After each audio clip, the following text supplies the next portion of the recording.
Leadership है उनको मुबारकबाद देना चाहती हूँ। उनकी बड़ी शानदार कामयाबी हुई और उसके साथ साथ जम्मू कश्मीर के लोगों को भी मुबारकबाद देना चाहती हूँ कि उन्होंने एक स्टेबल गवर्नमेंट के लिए वोट डाला, क्योंकि पिछले 10 साल से जो हालात रहे जम्मू कश्मीर में, बिलखुसूस 2019 5 अगस्त के बाद, तो जम्मू कश्मीर के लोगों को बहुत सारी प्रॉब्लम्स हैं, बहुत मुश्किलात हैं और उसके लिए एक स्टेबल गवर्नमेंट का, एक मजबूत सरकार का बनना बहुत ज़रूरी है।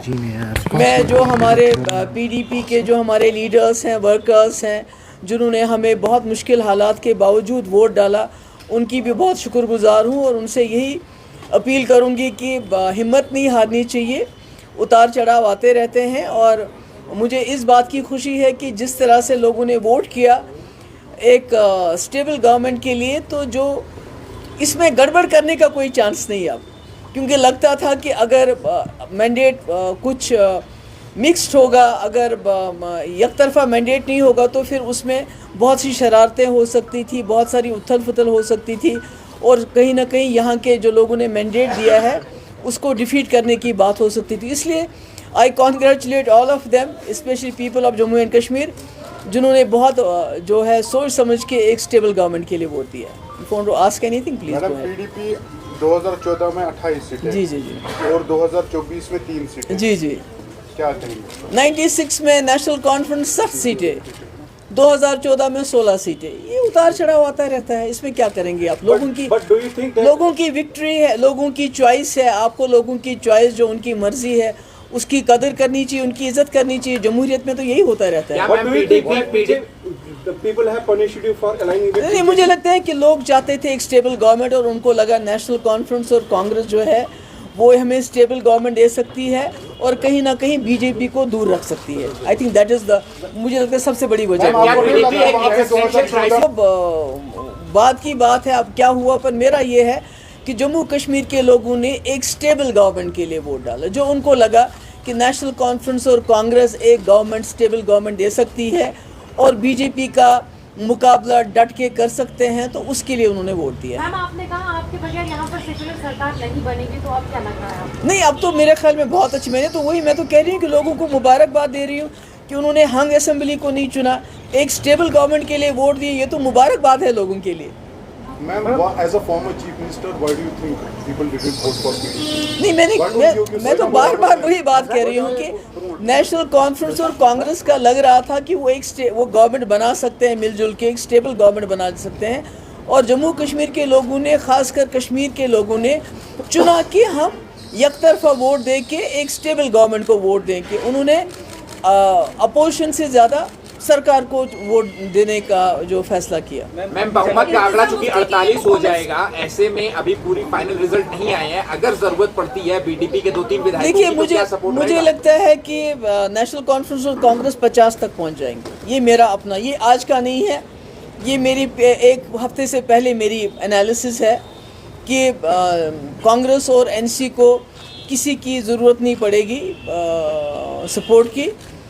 हालांकि जब मुझसे कई कांग्रेस लीडरशिप ने बात भी की, मैंने उनको यही बताया आज से 2-3 दिन पहले, मैंने कहा एनसी और कांग्रेस की जो है मिलजुल के आपके इतने सीट्स आएंगी, आपको बाहर के सपोर्ट की ज़रूरत नहीं पड़ेगी, and that is I have been proved right. Okay, आपको क्या लग रहा है मरकज़ी सरकार को क्या मैसेज गया है आज के रिजल्ट? नहीं, मैसेज ये गया है कि जम्मू कश्मीर के लोग बहुत अक्लमंद हैं, बहुत वाइज हैं और उन्होंने इलेक्शन में इसका सबूत दिया है कि वो नहीं चाहते हैं यहाँ मरकज़ी सरकार को कोई तोड़ फोड़ करने का मौका मिले, क्योंकि अगर यहाँ पर खुदा ना खास्ता हंग असेंबली होती तो बहुत तोड़ फोड़ हो जाती और फिर जम्मू कश्मीर के लोगों को इतनी मुश्किल के बाद जो सरकार मिल रही है, शायद वो सरकार भी नहीं नसीब होती। तो अब my all the best wishes are for the जो गवर्नमेंट बनने वाली है कि, और लोगों की बड़ी उम्मीदें हैं, उनसे वाबस्ता हैं, बड़ी मुश्किलात हैं लोगों को, ख़ासकर जो हमारे नौजवान बाहर के जेलों में बंद हैं उसके हवाले से, अनएम्प्लॉयमेंट के हवाले से,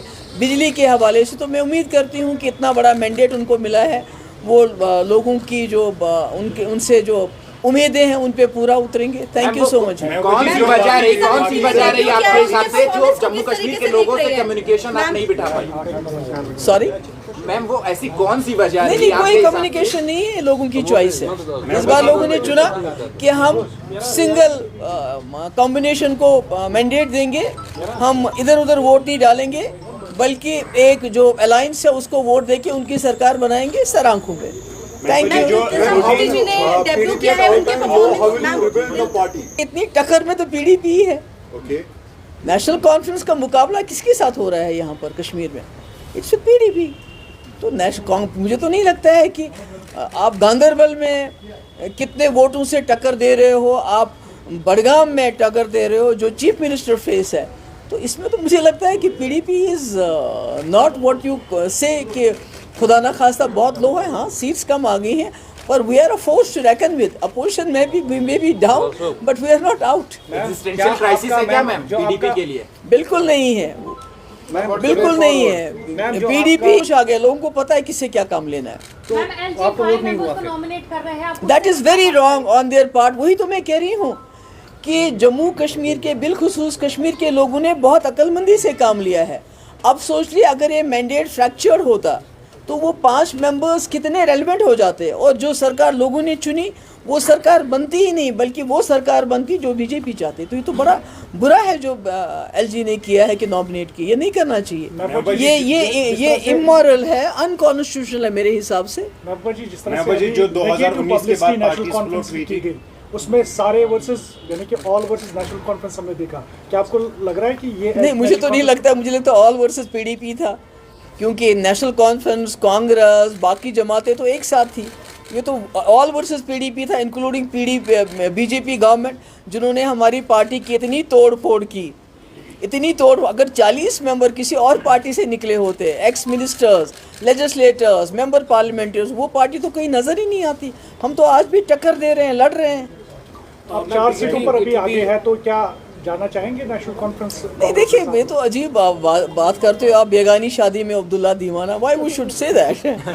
तभी तो मैंने कल इल्तिजा ने इसीलिए ट्वीट किया बिकॉज हमारे लोग वैसे ही कह रहे थे, जबकि मुझे मालूम था कि एनसी और कांग्रेस की अपनी इतनी सीटें आएंगी, उनको बाहर की किसी की सपोर्ट की ज़रूरत नहीं है। We will play the role of an constructive opposition. जो लोगों के मुद्दे हैं वो तो इलेक्शन के साथ ख़त्म नहीं होते हैं। मैम, जिस तरह से जो ऑन ग्राउंड आप प्रचार वगैरह कर रहे थे, तभी आपको अनुमान लग गया था कि इस तरह का ही लगभग रिजल्ट? नहीं, मुझे ये लग रहा था कि लोग जो हैं सरकार चुनेंगे, अपोजिशन नहीं चुनेंगे। मैम, क्या आपका चुनाव ना लड़ा जाना भी एक फैक्टर मानते हो? नहीं, मेरा चुनाव को बीच में मत लाइए। मेरा चुनाव तो मैंने बोल दिया है कि मैं एक बहुत पावरफुल चीफ मिनिस्टर रही हूँ, जिसने बीजेपी के 2 मिनिस्टरों को ड्रॉप कर दिया। ऐसे ये तो कोई कर नहीं सकता है। मुझे बताइए कंट्री में कहीं हुआ है ऐसा, जिसने 12,000 नौजवानों की एफआईआर वापस ली? तो इतना पावरफुल मिनिस्टर, इतने पावरफुल आपके पास इतने पावर्स होना कि आप हुर्रियत को लेटर लिखो कि आप बातचीत करो। तो आज आपको हर चीज़ के लिए, जैसे उमर साहब ने कहा, एलजी के दरवाजे पे जाना पड़े, तो मैं तो ऐसा नहीं कर सकती।